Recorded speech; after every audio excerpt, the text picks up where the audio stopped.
In January 2016, Cristina, Evelyn and I left the Vietnamese city of Danang and headed south on a commuter bus to the pretty town of Hoi An.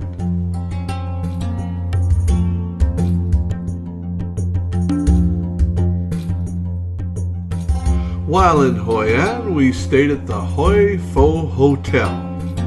It cost us about $15 a night. We went for a walk around the narrow streets of Hoi An and soon discovered that Hoi An is super touristy, which is uncool, but super old and funky, which is very cool.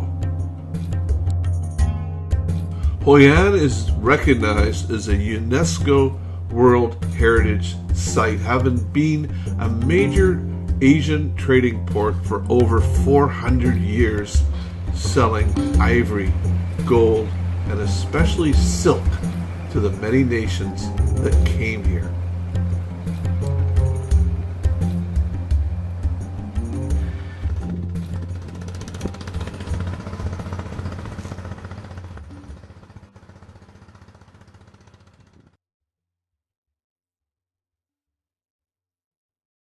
By the 19th century, this river port had largely silted up, and so trade had moved north to Danang.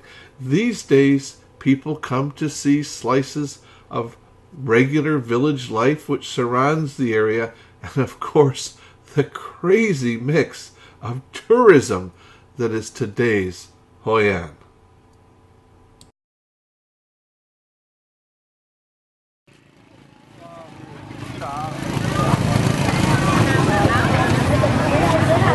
I'm looking for rambutan.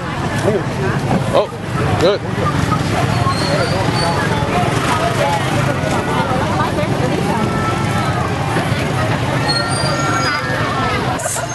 I don't know what's in English, but ati.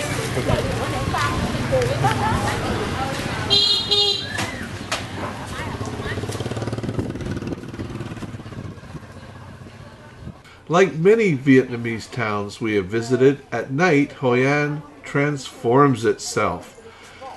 This town once again returns to the silk trade. Only silk lanterns are the main source of barter these days.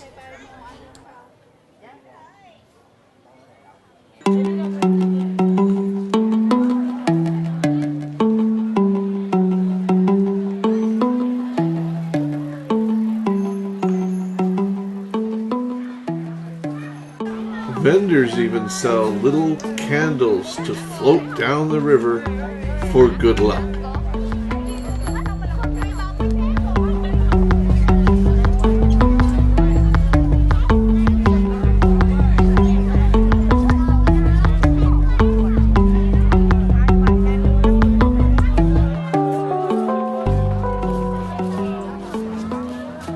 Vietnamese towns in general along this central coast like to play with light, lighting up their bridges and various colors in their buildings too, but Hoi An takes playing with light to a whole new level.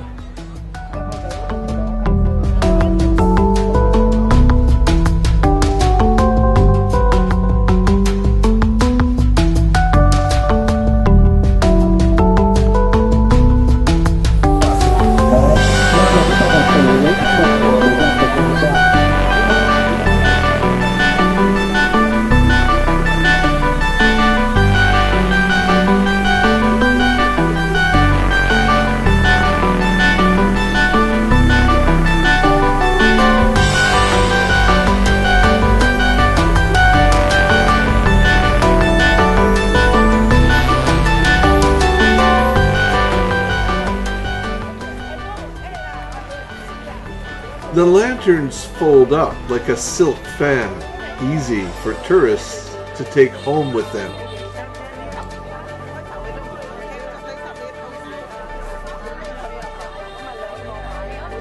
Delicious foods and snacks, especially crepes, can be found on every street corner.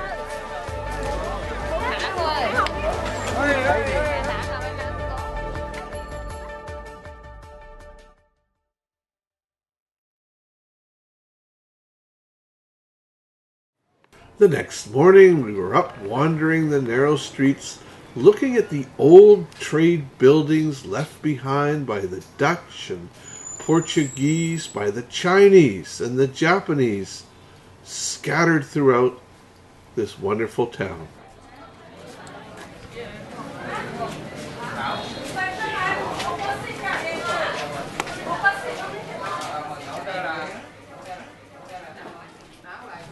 Japanese traders built this sturdy wooden bridge in the 1500s, and though it's been repaired and restored many times, it remains faithful to its original design and has become a symbol of Hoi An.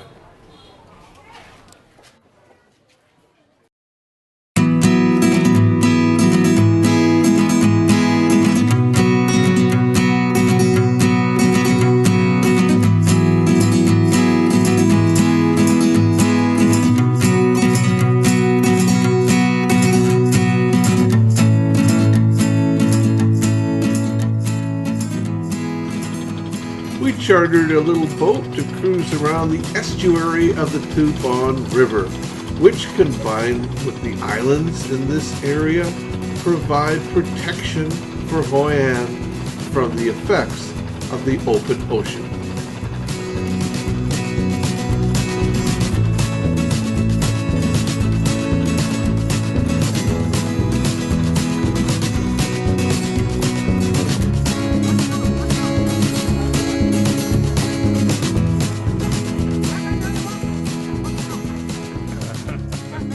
Even here on the river, you can see it's a mix of regular daily life of fishing and transport, along with a healthy input of tourism.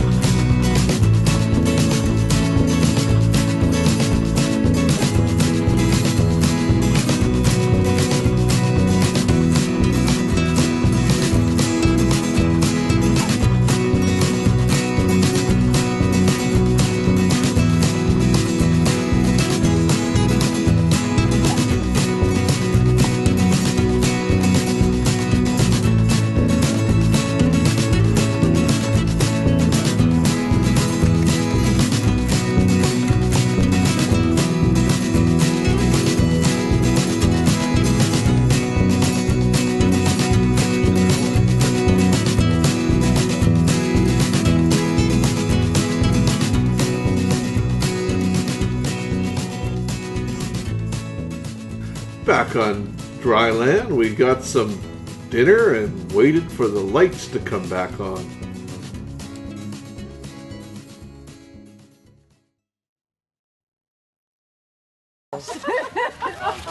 Oh, what happened? Hi. Oh, what happened? Let's not lose our shit. We chartered a boat and bus tour to go see the Cham ruins at Mi Sun.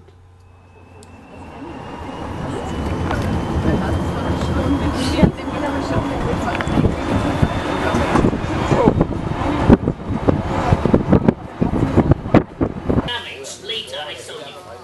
Can you guess what kind of mood? What kind of mood? You know the mood? Glue, yes, the joint, how to put them together. What kind of glue stick them together? Can you guess? Mi Sun was once at the center of the old kingdom of Champa, their intellectual life and their religious life. This was one of the most important sites in the entire kingdom. Over the centuries, the Cham kingdom warred with their neighbors, including the Khmers to the west, at present-day Angkor Wat, and the Vietnamese to the north. Eventually, the kingdom fell to the Vietnamese, leaving this incredible collection of Cham buildings. I told you, the ancient bricks here got wet in rainy season. The ancient bricks here could be damaged. Do you understand what I'm saying? Because water water on them, green mosses and something around on them. But you remember that never got wet. The answer is very secret. Oh yeah, look, the faces again. Okay, not nice. Oh. During the war with the Americans, the North Vietnamese infiltrated this area and used My Son as a base. The Americans responded and bombed the area, destroying some of the most important buildings. Unfortunately, no one knows how the Cham builders made their bricks and especially their mortar. Their bricks and mortar lasted for centuries. But now that the area is being reconstructed, modern bricks and mortar only lasts in this wet climate for decades.